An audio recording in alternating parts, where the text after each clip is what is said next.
Students, बेटा हमने permutations complete कर लिया था। हमें स्टार्ट करना है अब कॉम्बिनेशन, चैप्टर 7।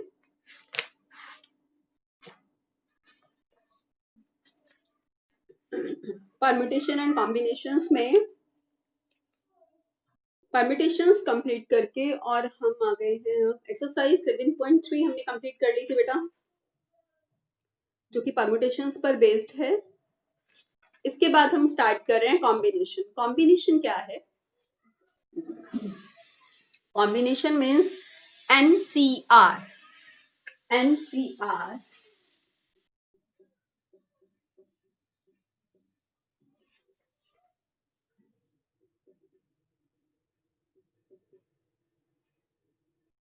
सबसे पहले डिफरेंस समझो कि परम्यूटेशन और कॉम्बिनेशन में डिफरेंस क्या है। Permutation means arrangement. परम्यूटेशन का मतलब क्या होता है? अरेंजमेंट। और कॉम्बिनेशन का मतलब क्या होता है? सिलेक्शन। मैं अभी आपको एक एग्जांपल देती हूँ।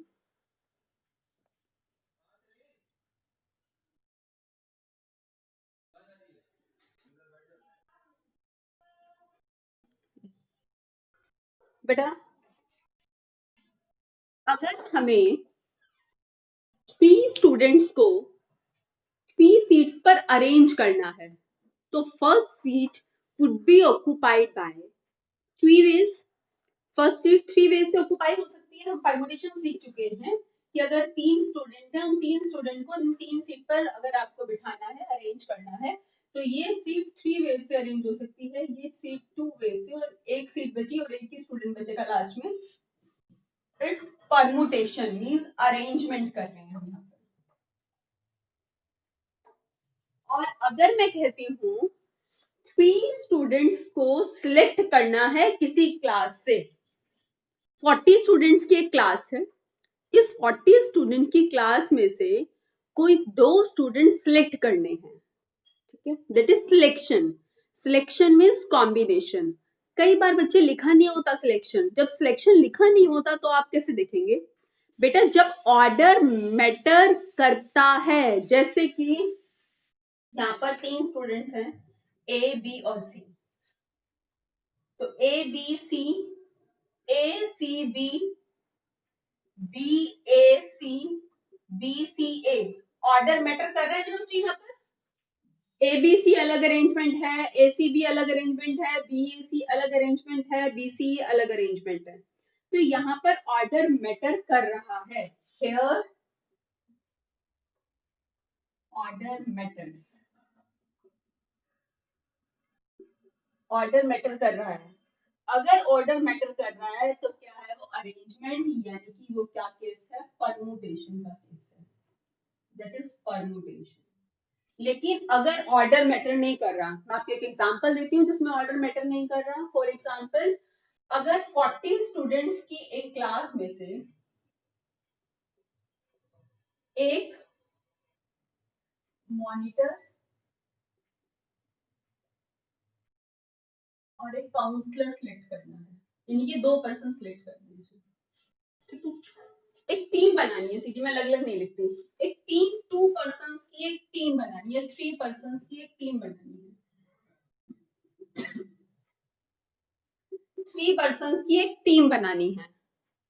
अगर 40 में से 3 स्टूडेंट सिलेक्ट करने हैं आपको, तो आप चाहे ABC सिलेक्ट करो, चाहे BAC सिलेक्ट करो, चाहे राम श्याम मोहन सिलेक्ट करो या श्याम मोहन राम सिलेक्ट करो, आप चाहे राम श्याम और मोहन सिलेक्ट कर लो इन 40 में से, या फिर कहो कि मैंने मोहन श्याम और राम सिलेक्ट किए, तो कोई अलग बात तो नहीं है ना? आपने 40 में से 3 स्टूडेंट्स की, 3 पर्सन्स की एक टीम बनानी थी। उन टीम में आपने राम श्याम मोहन सिलेक्ट किए कहो, या फिर आपने मोहन श्याम राम सिलेक्ट किए, कोई अलग बात तो नहीं है। या फिर आप पहले राम को लिख दो, राम श्याम मोहन सिलेक्ट किए, राम मोहन श्याम सिलेक्ट किए, तो कोई अलग बात नहीं है ना? तो यानी कि यहाँ पर ऑर्डर मैटर नहीं कर रहा है, यहाँ पर ऑर्डर मैटर नहीं कर रहा है। Here order doesn't matter। और अगर ऑर्डर मैटर नहीं करता है तो वो क्या होता है, कॉम्बिनेशन।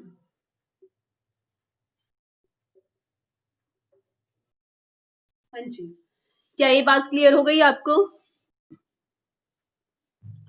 हाँ जी, ऑर्डर मैटर कर रहा है या नहीं कर रहा है, ये बात क्लियर है?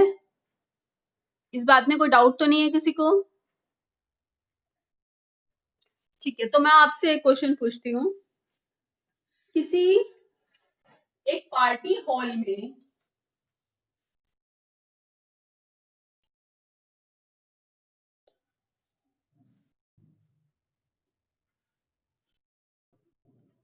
एक पार्टी हॉल में 30 पर्सन हैं।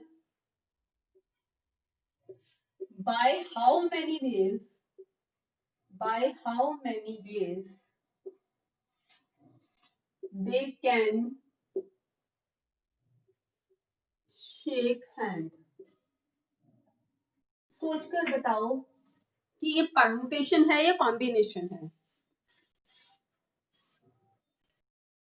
30 पर्सन हैं किसी पार्टी हॉल में, by how many veg they can shake hand. तो ये परमुटेशन है या कॉम्बिनेशन है। अगर ऑर्डर मैटर करेगा तो परमुटेशन, और अगर ऑर्डर मैटर नहीं करेगा तो क्या है, ये कॉम्बिनेशन। तो अब जल्दी से मुझे बताएं।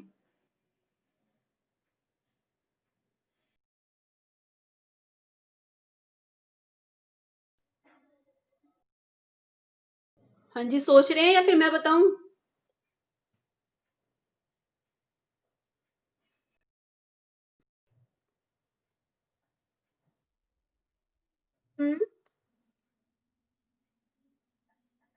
नो।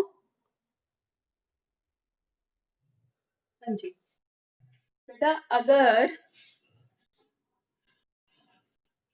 सबसे पहले कोई दो पर्सन शेक हैंड, अगर ए और बी हैंड शेक करें या फिर बी और ए हैंड शेक करें, कोई अलग बात तो नहीं है ना, सेम है। ए बी हैंड शेक कर रहे हैं या बी ए हैंड शेक कर रहे हैं, कोई अलग बात नहीं है, यानी कि ऑर्डर मैटर नहीं कर रहा है यहाँ पर। राम श्याम हैंडशेक करें या श्याम राम हैंडशेक करें, both are the same thing, दोनों सेम ही बातें हैं। राम और श्याम हैंडशेक कर रहे हैं या फिर श्याम और राम हैंडशेक कर रहे हैं, तो दोनों सेम बातें हैं। तो यानी कि यहाँ पर ऑर्डर मैटर नहीं कर रहा, ऑर्डर मैटर नहीं कर रहा, तो यानी कि ये क्या है, कॉम्बिनेशन है, ये परमुटेशन नहीं है। ठीक है बच्चे, तो ये कॉम्बिनेशन है।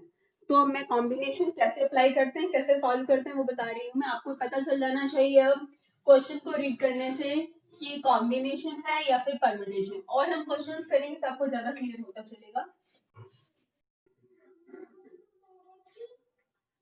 अच्छा, एनपीआर आपको याद हो तो एनपीआर क्या था, एन फैक्टोरियल डिवाइडेड बाय क्या होता, बोलो क्या होता है एनपीआर का formula, n factorial divided bye,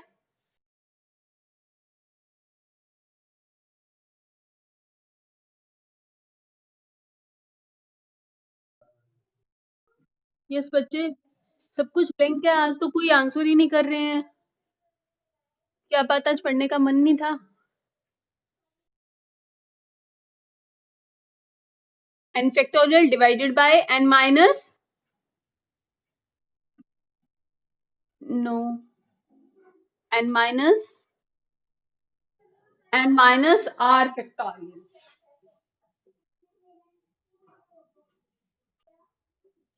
पढ़ नहीं रहे हैं।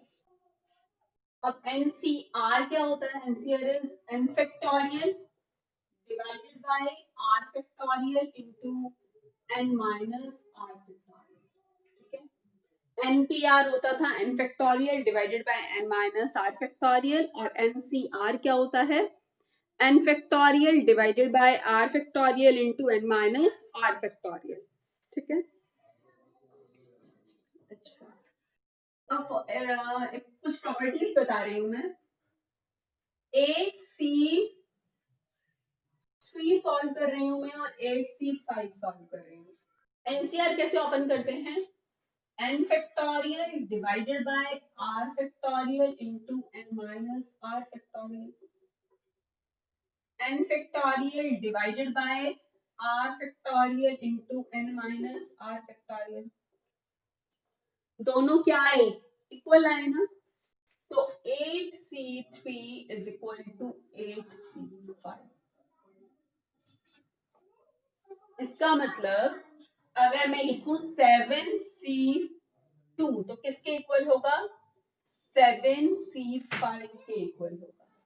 ठीक है, कि इन दोनों का सम किसके इक्वल है, 8 के इक्वल है.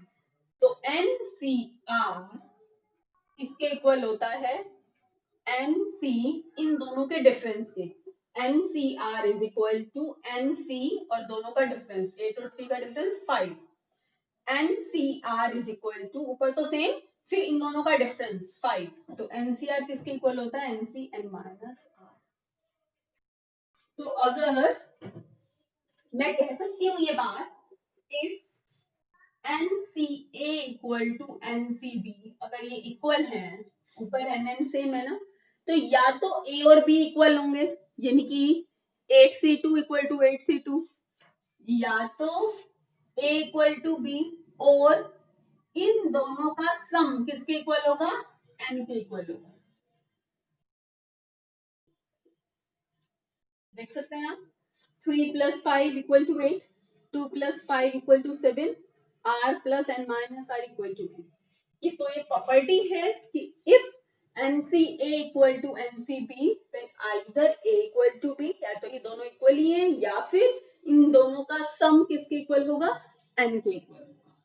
A plus B is equal to N. Clear बच्चे, ये प्रॉपर्टी क्लियर हो गई सबको,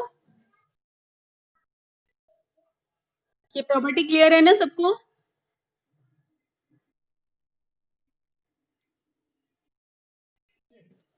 एक्सरसाइज और भी प्रॉपर्टीज हैं कुछ, तो बाद में करेंगे. अभी जितना हमने सीखा है इस पर बेस्ड हम एक्सरसाइज स्टार्ट करते हैं. 7.4 एक्सरसाइज 7.4 में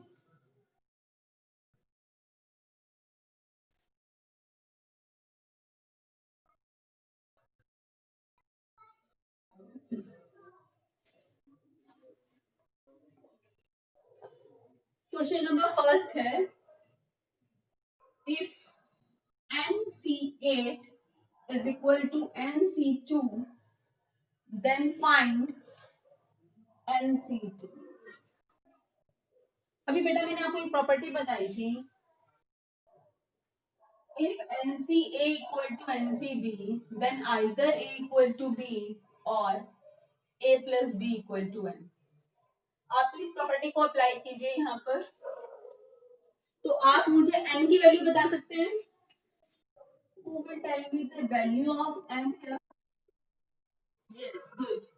क्योंकि a और b इक्वल तो है नहीं, इक्वल नहीं है, तो ये नहीं कि a plus b is equal to n. तो n की वैल्यू क्या आ गई, 10. n की वैल्यू 10 आ गई. अब आपको क्या फाइंड आउट करना है, NC2. आपको फाइंड आउट करना था NC2. n की वैल्यू 10 पुट की, तो 10C2 फाइंड आउट करना है. 10C2 कैसे फाइंड आउट करेंगे, NCR कैसे फाइंड आउट करते हैं, n factorial divided by r factorial into n minus r factorial. NCR कैसे ओपन करते हैं, n factorial divided by r factorial into n minus r factorial. So 10 into 9 into 8 factorial divided by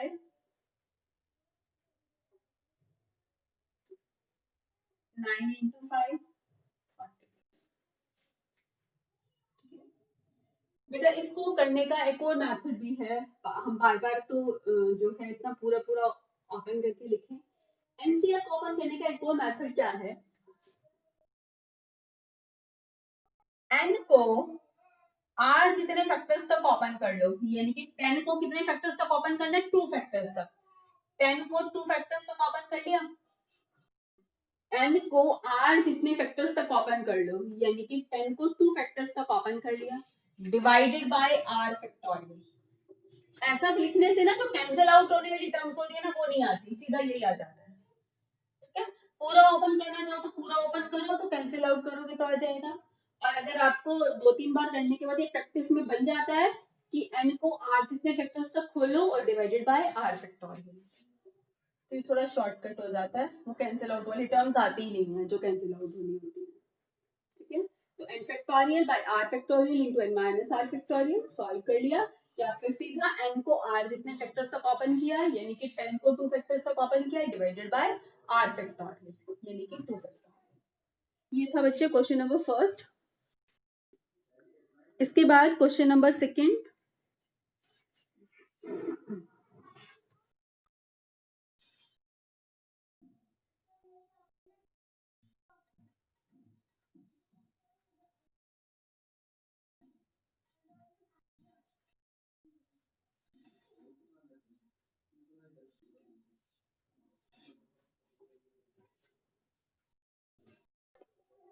next है question number second, that is determine n if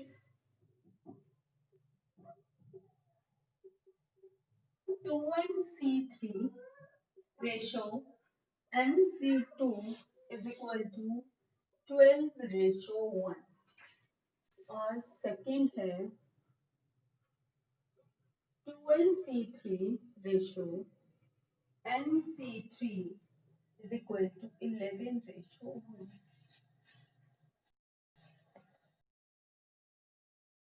हाँ जी, तो first part कर रहे हैं हम। क्या है first part? 2nC3 divided by nC2 is equal to, तो मैं सीधा कर लूं, 2n को 3 फैक्टर्स तक ओपन कर लो, 2n को 3 फैक्टर्स तक ओपन करो, एक फैक्टर, ये 2 फैक्टर हो गए और ये 3 फैक्टर्स, 3 फैक्टर्स तक ओपन किया divided bye 3 factorial divided bye nC2, n को 2 फैक्टर्स तक ओपन करना है, n को 2 फैक्टर्स तक ओपन किया डिवाइडेड बाय 2 फैक्टोरियल, हाँ sorry,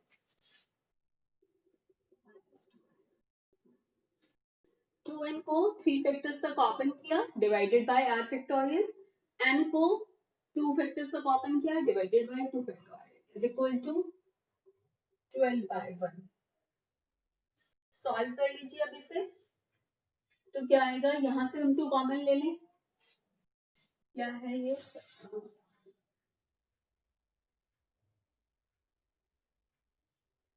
2n into 2n minus 1 twice of n minus 1 divided by 3 factorial, 3 factorial को मैंने लिख लिया 3 into 2 फैक्टोरियल, 2 फैक्टोरियल ऊपर चला जाएगा और ये वाली term n into n minus 1, n minus 1 से n minus 1 कैंसिल आउट, 2 से 2 कैंसिल आउट, n से n cancel out is equal to 12/1। It means we have 2 into 2, that is 4 into 2n minus 1 divided by 3 is equal to 12, so into 3/4, so 2n equal to 9 plus 1, 2n is 10 and is equal to 5। क्या आ गई, n की value आ गई आपके पास 5। Same इसी तरह बेटा आप सेकंड पार्ट सॉल्व कर लेंगे, बिल्कुल एग्जैक्टली सेम है दोनों। नेक्स्ट है क्वेश्चन नंबर थर्ड,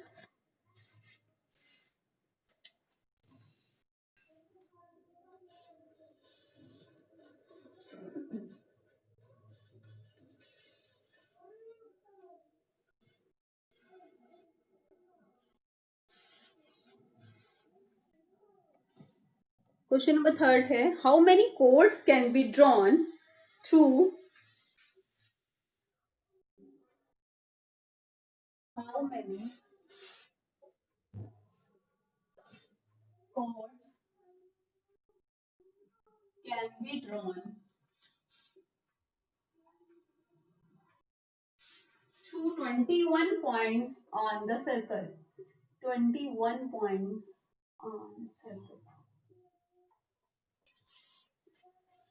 किसी सर्कल पर जो है क्या है, 21 पॉइंट्स हैं।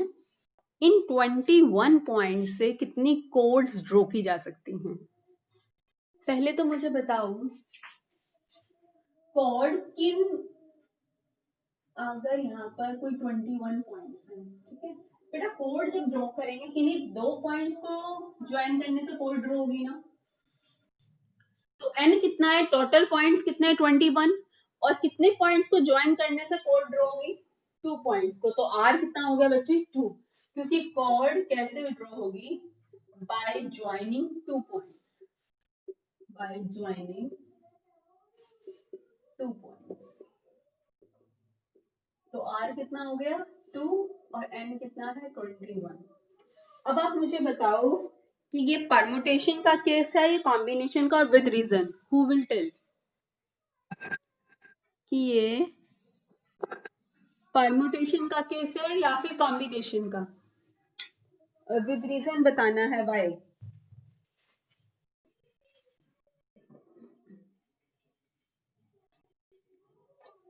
और नहीं पता चल रहा है तो मुझसे पूछो फिर।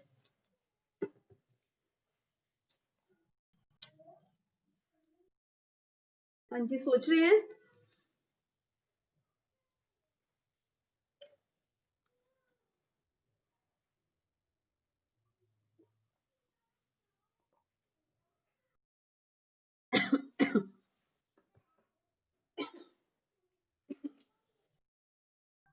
हाँ जी, नहीं पता चल पा रहा है, सोच रहे हो। कॉम्बिनेशन वाई,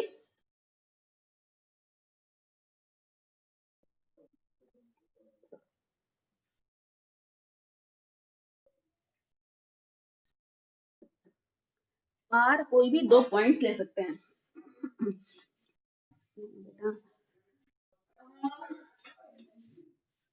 आप कोड, बेटा इसमें ना ऑर्डर देखना होता है कि ऑर्डर मैटर कर रहा है या नहीं कर रहा। आप कहें कोड ए बी या फिर कहो कोड बी ए, अलग अलग बातें हैं या सेम बातें हैं? कोड ए बी और कोड बी ए सेम बातें हैं या फिर अलग अलग बातें हैं? सेम है ना, कोड ए बी और कोड बी ए क्या है, सेम है। सेम है इसका मतलब ऑर्डर मैटर नहीं कर रहा यहाँ पर। जबकि अरेंजमेंट में तो ए बी और बी ए अलग अलग होता है ना, ए बी बैठा है या बी ए बैठा है, तो वहां अरेंजमेंट में तो अलग अलग बातें होती हैं, ये तो परमुटेशन होता है। यहाँ पर कोड ए बी या फिर कोड बी ए दोनों सेम बातें हैं, यानी कि ऑर्डर मैटर नहीं कर रहा। कोड ए बी या code B A, both same, both means the same, it means order does not matter, यानी कि ऑर्डर यहाँ पर मैटर नहीं कर रहा। और अगर ऑर्डर मैटर नहीं कर रहा तो किसका केस है, ये कॉम्बिनेशन है, तो है ये कॉम्बिनेशन। n कितना है 21 और r कितना है 2, तो 21c2।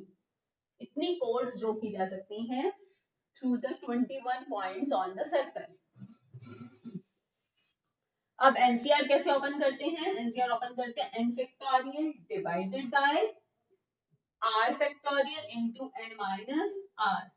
फिर 21 को 21 into 20 into 19 factorial divided bye,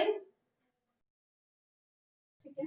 या फिर हम डायरेक्ट क्या लिख सकते थे, 21 को 2 फैक्टर्स तक ओपन किया डिवाइडेड बाय 2 फैक्टोरियल, ठीक है।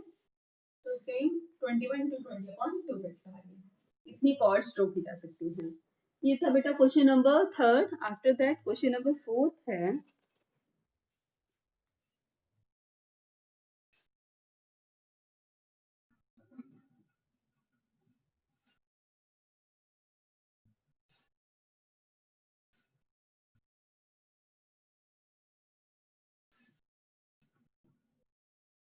क्वेश्चन नंबर 4 था, in how many ways can a team of 3 boys and 3 girls be selected from, be selected, selection word से तो वैसे ही पता चल जाता है कि क्या है, कॉम्बिनेशन. सिलेक्शन मीन्स कॉम्बिनेशन और arrangement means permutation.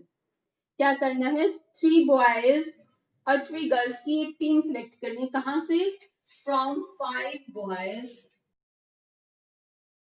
And 4 girls.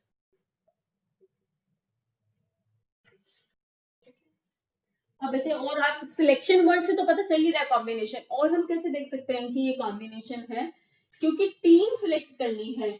तो B1 B2 B3 बॉय हो या फिर B3 B2 B1 बॉय हो, कोई सेम बातें हैं. अरेंज नहीं करना, आपको अरेंज नहीं करना, सिर्फ टीम सिलेक्ट करनी है. तो B1 B2 B3 boy select करो या फिर B3 B2 B1 boy select करो, तो सेम बातें हैं. ठीक है, राम श्याम मोहन सिलेक्ट कर लो या श्याम राम मोहन सिलेक्ट कर लो. ठीक है, राधा सीता गीता सिलेक्ट कर ली या गीता राधा सीता, तो ऑर्डर चेंज करने से कोई फर्क नहीं पड़ता, सिर्फ आपको सिलेक्शन करना है, उन्हें अरेंज नहीं करना. अगर इन्हें अरेंज भी करना होता ना, सिलेक्ट करके इन्हें अरेंज करना होता, तब क्या लगता, परमुटेशन. अभी आपको सिर्फ क्या करना है, 5 बॉयज में से 3 बॉयज सिलेक्ट करने हैं और 4 गर्ल्स में से 3 गर्ल्स. सिर्फ आपको सिलेक्ट करनी है.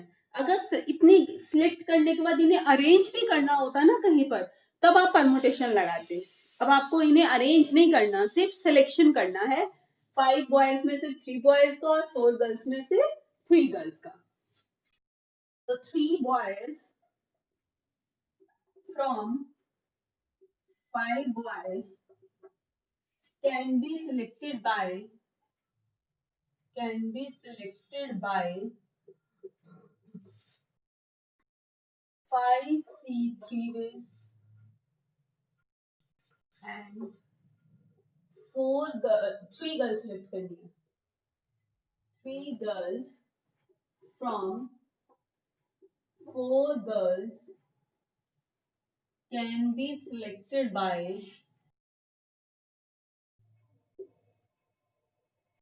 4 में से 3 गर्ल्स सिलेक्ट करनी है, तो बाय 4C3 ways. तो टोटल नंबर ऑफ वेज कैसे आएंगे, एफपीसी क्या कहता है, मल्टीप्लाई कर दो. तो मल्टीप्लाई कर दो 5C3 मल्टीप्लाई बाय 4. तो क्या करें, मल्टीप्लाई कर दिया. एफपीसी क्या कहता है, टोटल नंबर ऑफ वेज कैसे आएंगे, मल्टीप्लाई करके. FC 5C3 multiply by 4C3, तो टोटल नंबर ऑफ वेज आ जाएंगे. सॉल्व कर लीजिए. 5 को 3 फैक्टर्स तक ओपन किया, डिवाइडेड बाय 3 फैक्टोरियल. 3 फैक्टोरियल को 3 into 2. 4 को 3 फैक्टर्स तक ओपन किया, divided by 3 factorial.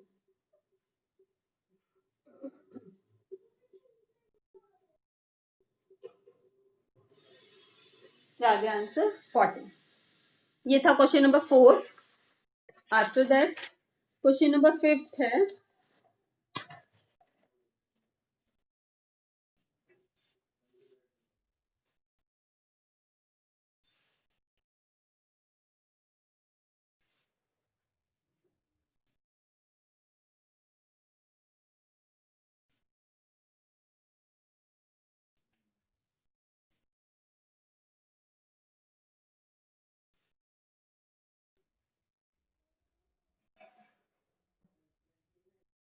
Yes, next है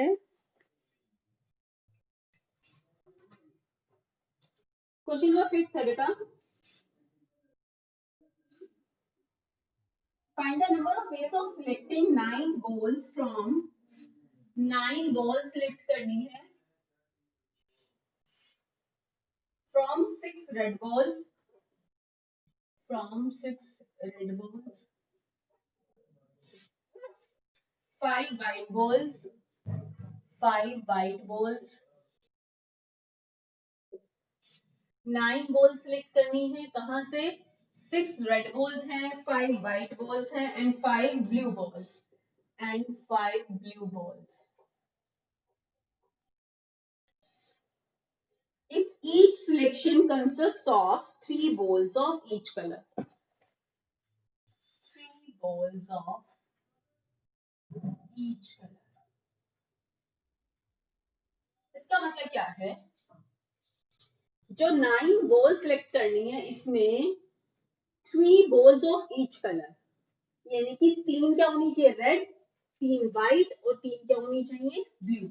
ये जो 9 बॉल सिलेक्ट करनी है तीनों, 3 बॉल 3 अलग अलग कलर की, इसका मतलब 3 रेड बॉल सिलेक्ट करनी है, 3 व्हाइट सिलेक्ट करनी है और 3 क्या सिलेक्ट करनी है ब्लू। 9 बॉल्स में तीनों बॉल्स जो है अलग अलग कलर की होनी चाहिए, यानी कि 3 रेड 3 व्हाइट और 3 क्या सिलेक्ट करनी है ब्लू बॉल सिलेक्ट करनी है। तो अब देखो टोटल 3 रेड कितने में से 6 रेड में से 3 red from 6 red balls can be selected by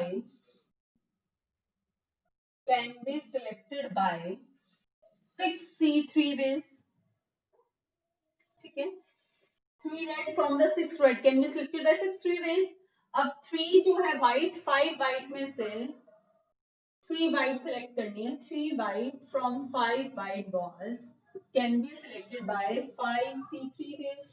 ठीक है, अब 3 blue from 5 blue can be selected by 5 C3 ways। तो टोटल नंबर ऑफ ways कितने हो गए 6C3 into 5C3 into 5C3। Multiply कर लें, अब सॉल्व कर लेना बच्चे और मल्टीप्लाई कर लेना। ये सॉल्व करने के बाद आ जाएगा 20 इंटू 10 इंटू 10, 20 इंटू 10 इंटू 10 2000। तो बिल्कुल सिंपल है बेटा एक्सरसाइज। नेक्स्ट है question number 6। Determine the number of 5 card combination out of a deck of 52 cards। 52 cards में से 5 cards select करने हैं if there is exactly one ace in each combination। हर एक कॉम्बिनेशन में क्या होना चाहिए ओनली 1 ace होना चाहिए।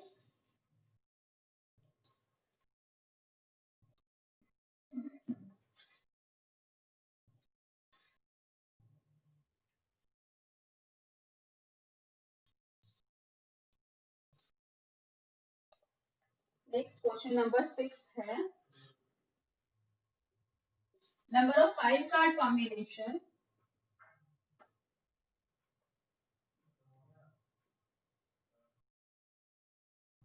Out of A deck of 52 cards, 52 cards में से 5 कार्ड कॉम्बिनेशन बनाना है if there is exactly one ace in each combination, if there is only one ace in each combination। क्या बोला बेटा 52 कार्ड्स में से 5 कार्ड सिलेक्ट करने हैं और इन 5 कार्ड्स में क्या होना चाहिए एग्जैक्टली 1 एस होना चाहिए। एग्जैक्ट 52 में से 5 कार्ड सिलेक्ट करने हैं, इन 5 कार्ड्स में एग्जैक्टली 1 एस होना चाहिए। तो यानी कि 4 क्या होने चाहिए नॉन एस होने चाहिए। 4 नॉन एस होंगे तभी तो एग्जैक्टली 1 एस होगा। बाकी के 4 में भी अगर कोई एस आ गया तो वहां पर एसेस कितने हो जाएंगे 2 हो जाएंगे ना। तो अगर 52 में से जो 5 कार्ड सिलेक्ट करने हैं इन 5 कार्ड्स में क्या होना चाहिए एग्जैक्टली 1 एस कब होगा जब रिमेनिंग 4 क्या होंगे नॉन एस कार्ड्स होंगे। क्योंकि अगर इन चारों में कोई एक एस आ गया तो एग्जैक्टली 1 एस नहीं रहेगा, फिर वहां 2 एस हो जाएंगे। तो अगर 52 में से 5 कार्ड सिलेक्ट करने हैं जिसमें एग्जैक्टली 1 एस हो तो 1 एस हो तो 4 क्या होने चाहिए नॉन एस कार्ड होने चाहिए। रिमेनिंग 4 क्या होने चाहिए नॉन एस कार्ड्स होने चाहिए। अच्छा, तो ये भी कि एक एस और 4 नॉन एस, तो टोटल एसेस कितने होते हैं 52 कार्ड्स में टोटल एसेस कितने होते हैं। हाँ जी एसेस 4 एसेस होते हैं ना। तो 4 टोटल एस होते हैं, 4 एस में से एक एस सिलेक्ट करना है। ठीक है, तो टोटल एस कार्ड्स कितने होते हैं टोटल एस कार्ड्स होते हैं 4 और नॉन एस कार्ड्स कितने होते हैं फिर नॉन एस कार्ड्स कितने बच गए 48। ठीक है, तो 1 S from the four aces can be selected by one ace card from four aces can be selected by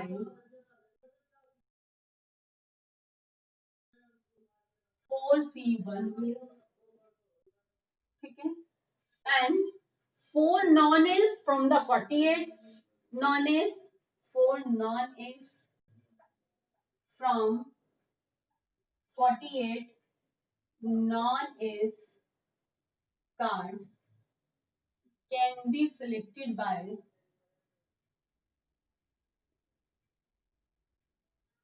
48 C4 ways. तो टोटल नंबर ऑफ वेज कितने हो गए? 4C1 into 48C4. ठीक है, टोटल 5 कार्ड सिलेक्ट हो गए, जिसमें एक क्या है एस और 4 क्या है नॉन एस कार्ड्स हैं. तो टोटल 5 कार्ड सिलेक्ट करने थे, जिसमें एक एग्जैक्टली एस और 4 क्या हो नॉन एस. तो 4C1 इंटू 48C4 सॉल्व कर लेना बच्चे अब आप इसको. 48C4 को कैसे ओपन करेंगे? 48 को 4 फैक्टर्स तक ओपन करो, डिवाइडेड बाय 4 फैक्टोरियल. इसे सॉल्व करेंगे. ये था बेटा क्वेश्चन नंबर 6. इसके बाद है question number 7. In how many veg one can one select a cricket team of 11 from 17 players?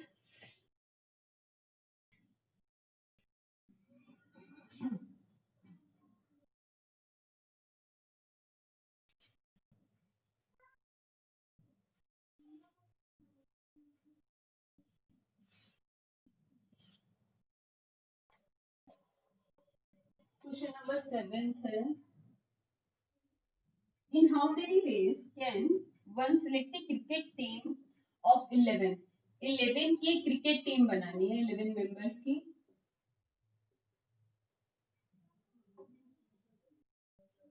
From 17 players, from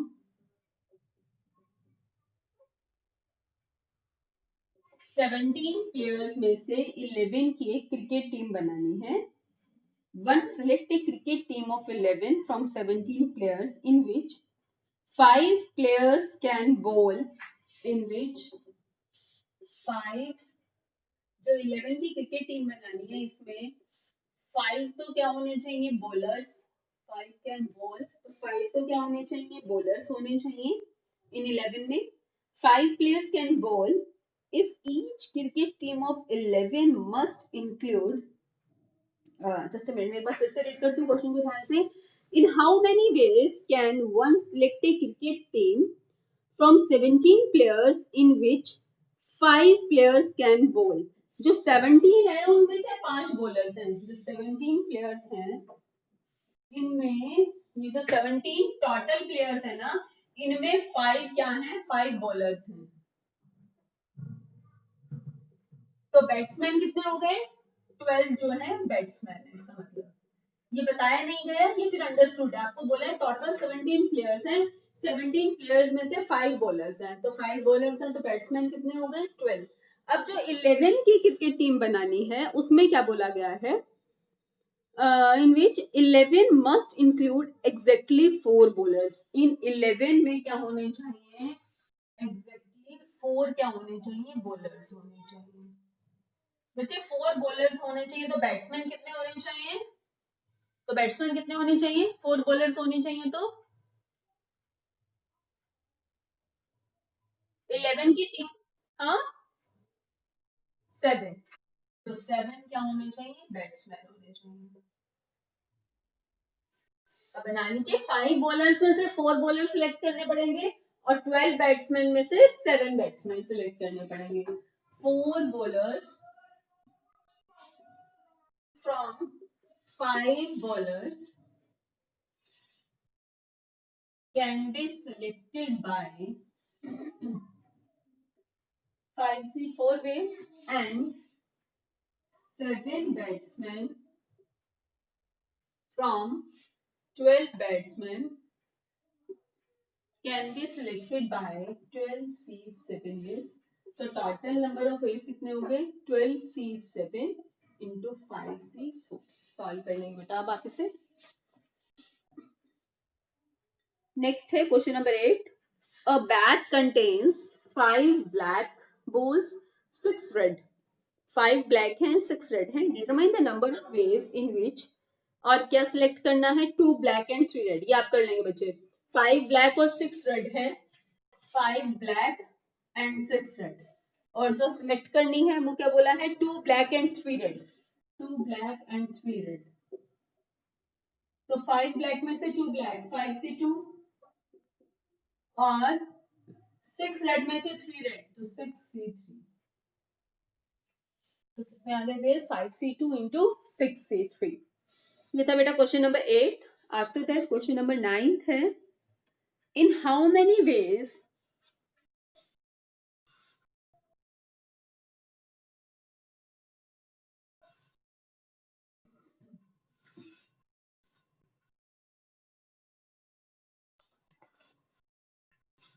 question number 9 है। In how many ways can a student choose a program of 5 courses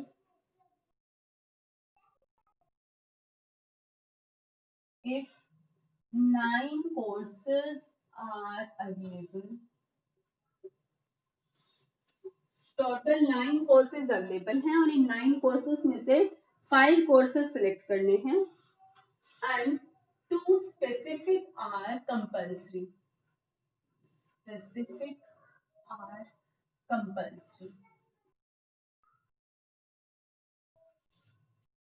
are compulsory for every student. अच्छा अब मुझे बताएं, total 9 subject हैं। उन 9 subjects में से आपको 5 लेने हैं, लेकिन 2 तो लेने ही लेने हैं। मान लो इंग्लिश हिंदी तो आपको लेना ही लेना है, ठीक है। 9 में से टोटल 9 सब्जेक्ट्स हैं आपके पास ऑप्शन में, आपको कितने सिलेक्ट करने हैं। आपको इन 9 में से 5 सिलेक्ट करने हैं, और इन 5 में भी 2 तो लेने ही लेने हैं। कौन कौन से, इंग्लिश और हिंदी मान लो आपको लेना ही लेना है। अब आप मुझे बताओ। यस,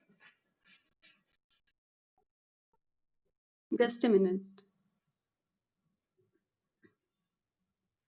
ठीक है बेटा, क्वेश्चन रिपीट कर रही हूँ बच्चे में।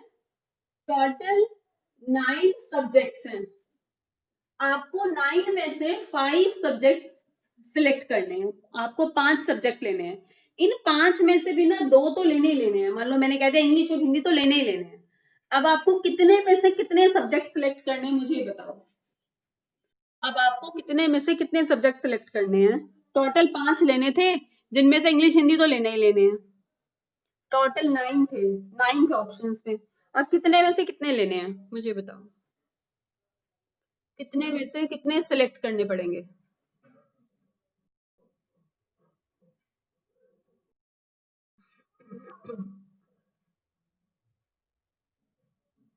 जल्दी से सोच के बता। कितने में से 3, 7 में से 3। गुड। देखो बेटा इंग्लिश हिंदी तो हटा दो इन 9 में से, क्योंकि उनको तो सिलेक्ट नहीं करना, वो तो है ही है कंपल्सरी। इन 9 में से इंग्लिश हिंदी हटा दो, बाकी क्या बचेंगे 7। अब 5 में से ये 2 तो सिलेक्ट है ही, तो कितने सिलेक्ट करने हैं 3। तो it means you have to select. बेटा टोटल 9 थे, 9 में से इंग्लिश हिंदी तो हटा दो, वो तो लेने ही लेने हैं। तो 7 में से कितने सिलेक्ट करने हैं आपको 3। You have to select, you have to select 3 courses out of 7। out of 7, 7 में से 3 सिलेक्ट करने हैं, तो बाय 7C3 वे सिलेक्ट होंगे, क्योंकि 2 तो स्पेसिफिक जो है कंपल्सरी है ही है। 7 में से 3 सिलेक्ट करनी है, तो सॉल्व कर लो। 7 को 3 फैक्टर्स से कॉमन किया, डिवाइडेड बाय 3 इंटू।